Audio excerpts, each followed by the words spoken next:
নমস্কার বন্ধুরা, আপনারা কেমন আছেন? আশা করছি ভালো আছেন। আমিও খুব ভালো আছি।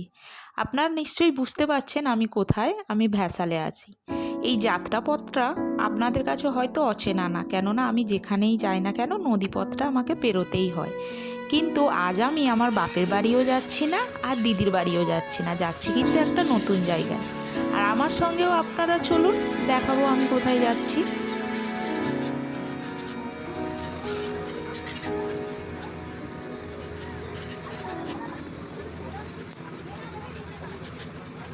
আর যাওয়ার পথে দেখুন ভ্যাসালের চারিধারেই কীরকম পাখি, আমি হয়তো জানি না এই পাখিগুলোর নাম কি। আর আমার ছেলে তো পুরো অস্থির হয়ে গেছে ওই পাখিগুলোকে খাওয়াবে বলে। একটা খাবারের প্যাকেট কিনে ওকে দেওয়া হয়েছে, আর ওই দেখুন ও খাবারটা দিচ্ছে, শুধু একবার দেখুন হাতে করে দুটো তুলছে না একটা তুলছে জানা যাচ্ছে না কি যে করছে। তারপরেই আমরা কিন্তু ভ্যাসাল থেকে বাসে উঠে পড়েছি। আমি ওখানে কিছু বলার চেষ্টা করছিলাম, কিন্তু তারপরে দেখলাম যে ভয়েসটা একদমই ভালো হচ্ছে না, কেননা প্রচণ্ড বাসের আওয়াজ হচ্ছিল, তাতে মানে ঠিকঠাক আসছিল না ভয়েস। তারপরে কিন্তু আমরা বাস থেকে নেমে একটা ছোট গাড়িতে উঠে পড়েছিলাম। আর এতটা অন্ধকার ছিল, মানে রাস্তাটা ছিল বেশ আমাদের কাছে অনেকটাই লং জার্নি। মানে আমরা তো বরাবর বাপের বাড়ি বা একটুখানি মানে যাতায়াত করেছি, কিন্তু এইটা ছিল আমাদের কাছে অনেকটাই দূরে যাওয়ার। আর আমরাও এই পথটাতে একদমই নতুন। কি বলবো, ঘন্টাখানেকের মধ্যেই আর কি ঠিক হয়েছে, যাওয়ার প্ল্যানটা আর কি হয়ে গিয়েছে। আমি বলছিলাম আপনাদেরকে যে আমি একটা নতুন জায়গায় মানে এসছি। আমিও ফার্স্ট টাইম, তার সঙ্গে আপনারাও ফার্স্ট টাইম। আসলে আমার জামাইবাবু কাজের সূত্রে মানে আমার দিদির বাড়ি থেকে আর কি কাজের যাতায়াতের প্রবলেমের জন্য একটা জায়গায় রুম মানে ফ্ল্যাট নেওয়া আছে, সেইখানেই আর কি দিদিও এসছে।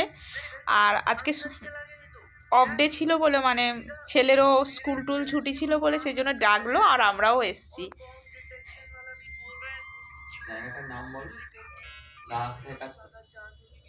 আমতলা তো আমতলা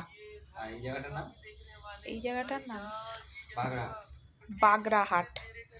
আমতলা মানে পোপার আমতলা বললেই বুঝতে পারবে। আর ওই যে বাগরাহাট, আমিও জায়গা টাইগা সম্বন্ধে, যেটা সত্যি কথা আমার কাছেও নতুন, আমি আপনাদের কি করে বলবো বলুন। এখন মানে রাত্রেবেলা তো যতটা পেরেছি ভিডিও করেছি, আপনাদেরকে সকালবেলা গোটা জায়গাটা ঘুরিয়ে দেখাবো। সত্যি কথা বলতে কি, রাত্রেবেলা এতটা সুন্দর লাগছে, মানে চারধারটা।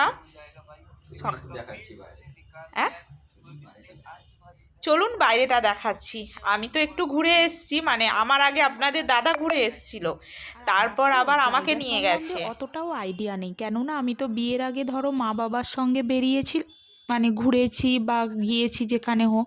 তারপরে তো বিয়ের পর ধরো আপনাদের দাদার সঙ্গে, আর আমি তো সবটাই নদীর ওই পারে আপনারা জানেন। আর এখন আমি চলে এসেছি মানে রুমের বাইরে, ছাদে চলে এসেছি। ছাদটা অনেকটাই বড়। এখন তো মানে রাত হয়ে গেছে, আমাদের পৌঁছাতে অনেকটাই রাত হয়ে গিয়েছিল, অতটাও আমি ভালো করে দেখাতে পারছি না, পুরো অন্ধকার চারিধার। তবুও আর কি যতটা পারছি, আমরা একদম মানে ওপরেই রুমটা ছিল আর কি। আর সাইডেই হচ্ছে বিয়ে বাড়ি ছিল, তার জন্যই আর কি বাজিটা ফাটছিল। আর আমরা সেই কারণেও একটু ছাদে অনেকটা টাইম মানে সময় কাটিয়েছিলাম, খুব ভালো লাগছিল।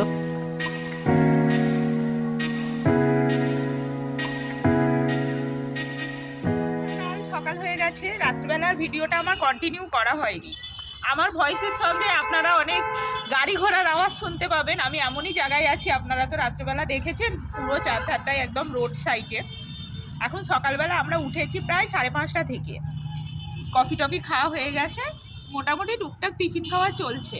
কালকের রাত্রিবেলাও ডিনার করেছিলাম, আপনাদেরকে দেখাতে পারিনি, মানে আর ভিডিওটা করা হয়নি। একটা জায়গায় আসলে যা হয় আপনারা নিশ্চয়ই জানেন, কারোর বাড়ি গেলে আর ওই যে মনে থাকে না যে আমি ভিডিওটা করছিলাম আবার শুরু করবো, মনে ছিল না আমার। এখন আবার সকালবেলা বেরিয়েছি আপনাদেরকে দেখানোর জন্য যে চারিধারটা কীরকম। সকালবেলা আপনারা দেখুন একবার চারধারটা, বুঝতে পারছেন কি, একদম রোড সাইডে। এখন সকাল 7:30 মতো বাজে, কিন্তু এখানে প্রায় 2 দিনের মতো থাকবো। আর আপনাদেরকেও দেখাবো আমি কি করি না করি। তাহলে কি করতে হবে, আমার ভিডিওর জন্য আপনাদেরকে ওয়েট করতে হবে। আর আমার এই ভিডিওটার মধ্যে যদি কিছু ভালো লেগে থাকে তাহলে একটা লাইক করবেন, আর আমার নতুন বন্ধু যারা আছেন তাহলে যাওয়ার আগে সাবস্ক্রাইব করবেন। আর যদি কিছু ভালো লেগে থাকে তাহলে একটু কমেন্ট করেও জানাবেন কিন্তু। টাটা।